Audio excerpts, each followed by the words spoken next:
Hi everybody, I'm Rob, and this is one of my first videos. What I want to talk to you though about today is the EVs. I'm investing quite a bit into the EV world, and especially the supply chain of it. But today I got to test drive the Ford Mustang Mach E. Now, full disclosure, I am a Tesla owner. I also am really encouraged by the car I drove today. It really, size-wise, maybe not performance yet, and maybe not some of the features, but it is really going to be in that same area as the Tesla Model Y. I just think people need to realize how important this car is. This car is going to be about market penetration. And one of the things we need to realize, for example, a Tesla itself is at home in any Starbucks park, in the driveway there. That we need a car that's much, I don't know what word to use here. I've laughed and said we want a car that's at home at Waffle House, not at Starbucks. The point here is market penetration. The groups that are into the current Tesla, that segment of that demographic is not going to be looking at a Ford, typically. And for the most part, Ford people who are Mustang fans and things like that are maybe not looking at Tesla. So this gives the opportunity for a broader approach and feel. Real quick over the car. I thought the performance of the car was pretty good.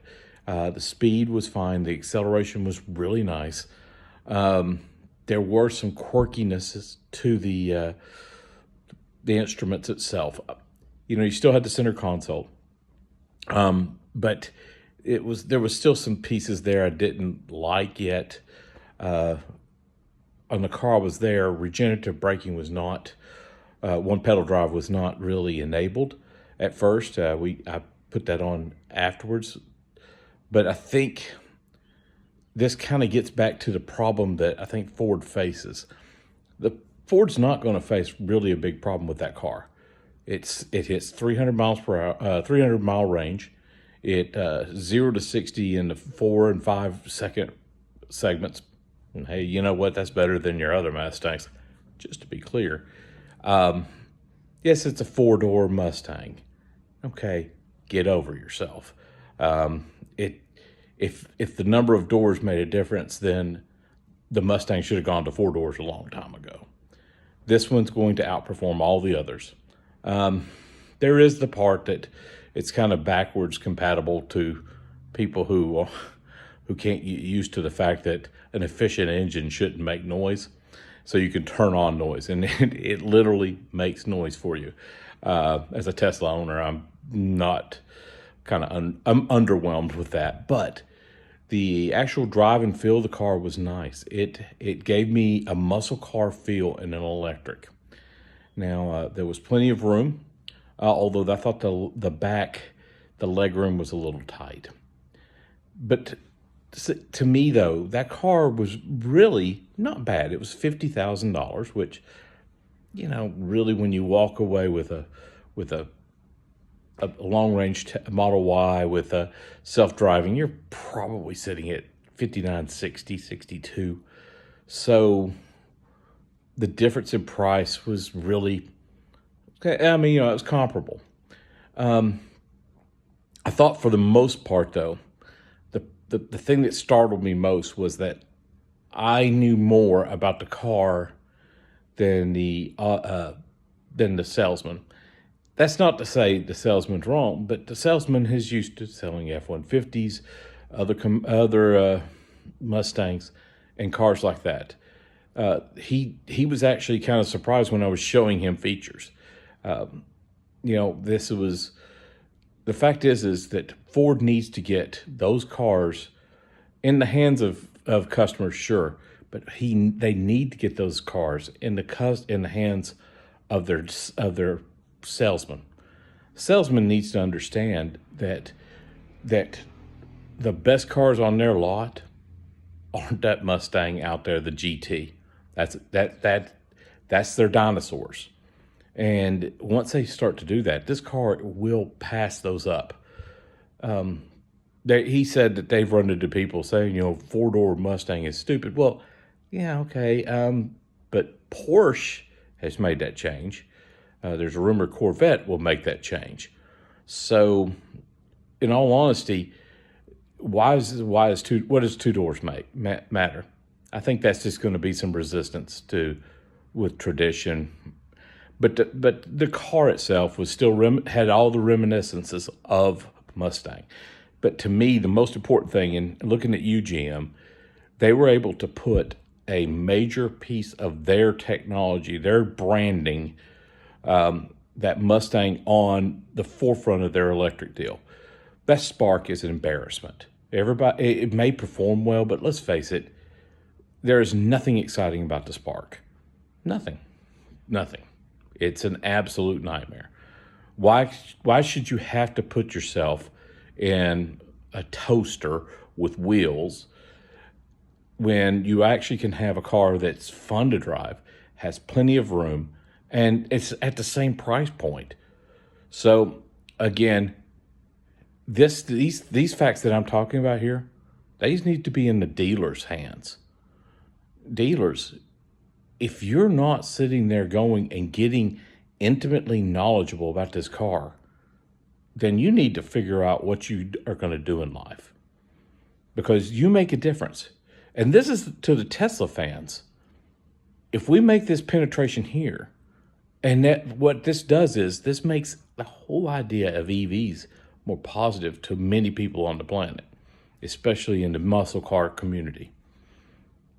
So therefore, this Ford Mustang Mach E is by far the most important EV out in a long time because of who its audience is. If Tesla sat there and put a golf cart together, people are going to talk about how wonderful that golf cart is.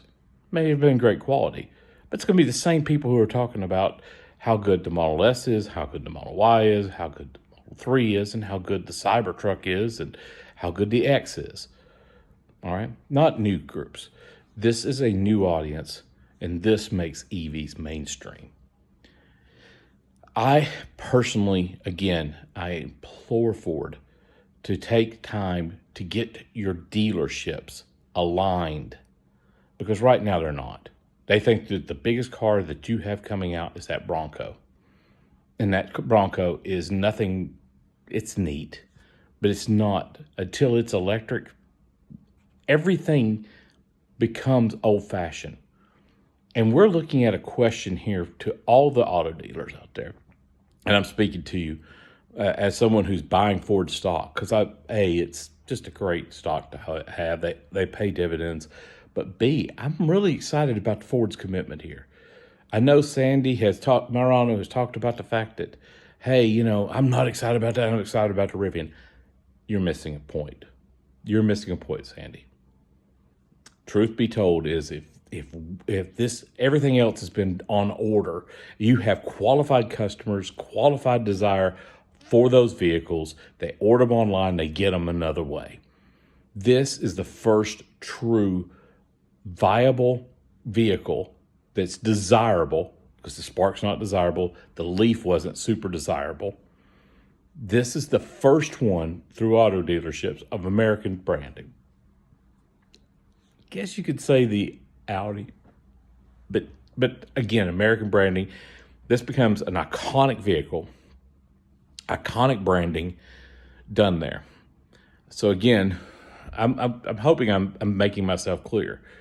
It's the importance of this brand in electric in this format from a company that's a mainstream car dealership type of alignment.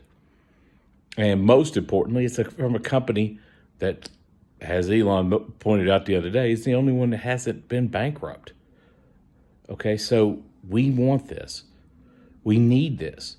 If this car goes through, then suddenly, if you're a Tesla owner, a stockholder, this means that there's more people going, oh, I get what EVs are about. and they're going to start looking at Tesla. That pumps up their volume. Say Fisker, as it comes out, it gives another reason for people like that to look. And, all these pieces here, yes, the pickups are important this year, but this car is iconic. And it will be a collector's item, by the way.